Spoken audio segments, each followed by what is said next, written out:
అందరికీ నమస్కారాలు. గౌరవనీయులు జనసేన అధ్యక్షులు మిత్రులు పవన్ కళ్యాణ్ గారు,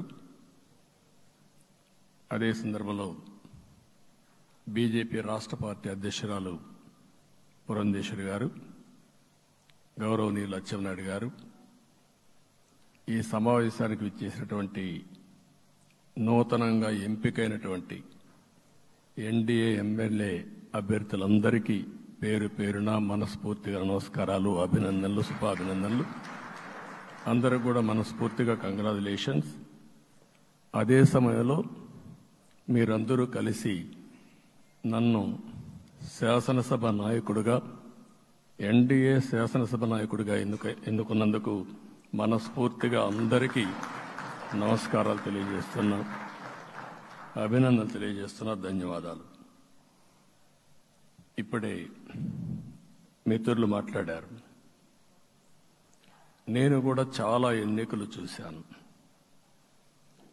ఈసారి రాష్ట్ర చరిత్రలో ఎప్పుడూ ఇవ్వనటువంటి తీర్పు ఇచ్చారు. ఈ తీర్పు మళ్ళీ నిలబెట్టుకునే బాధ్యత మనందరిపైన ఉంటుంది. అయితే రాష్ట్రంలో ఉండే 5 కోట్ల ప్రజలందరికీ శిరస్సు వంచి పాదాభివందనం చేస్తున్నా. ఈ రాష్ట్రాన్ని కాపాడుకోవడానికి మీరు చూపించిన చొరవ కోసం అందరం కూడా ఒకటి క్యాంపెయిన్ చేశాం. ప్రజలు గెలవాలి, రాష్ట్రం నిలబడాలి. ప్రజలు గెలిచారు. రాష్ట్రాన్ని నిలబెట్టే బాధ్యత ఇక్కడుండే శాసనసభ్యులపైన, మనందరిపైన ఉంది.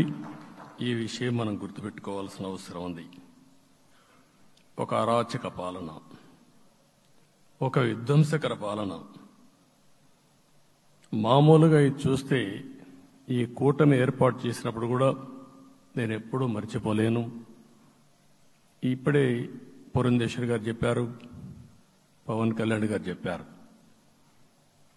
3 పార్టీలు కూడా ఒక అత్యున్నతమైన ఆశయాల కోసం పార్టీలు పెట్టినప్పటికీ ఈరోజు కలయిక కూడా మీరు చూస్తే, ఈ కలయికని చాలా ఎన్నికలు చూశాను కానీ నా చరిత్రలో ఎన్నికల